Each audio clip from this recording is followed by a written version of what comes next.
തൃശൂർ പുതുക്കാട് കുറുമാലിക്കാവ് ഭഗവതി ക്ഷേത്ര പരിസരത്ത് കുരങ്ങ് ശല്യം രൂക്ഷം.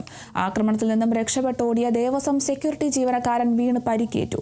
ഒരു മാസത്തിലേറെയായി പ്രദേശത്ത് കുരങ്ങ് ശല്യം രൂക്ഷമാണെന്ന് നാട്ടുകാർ പറയുന്നു. കുംഭഭരണി ആഘോഷത്തിന്റെ ഭാഗമായി സ്ത്രീകളും കുട്ടികളും ഉൾപ്പെടെ നിരവധി പേരാണ് സമയത്ത് ക്ഷേത്രത്തിലുണ്ടായിരുന്നത്. ആളുകൾക്ക് നേരെ കുരങ്ങൻ ചാടി വരുന്നത് കണ്ട് ഇവർ ഓടി രക്ഷപ്പെട്ടു.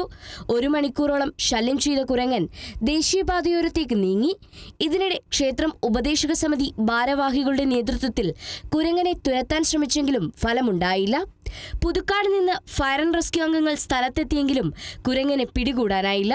1 മാസത്തിലേറെയായി നന്ദിക്കര കുറുമാലി പ്രദേശത്ത് കുരങ്ങനെത്തി ശല്യം ചെയ്യാറുണ്ടെന്ന് നാട്ടുകാർ പറഞ്ഞു.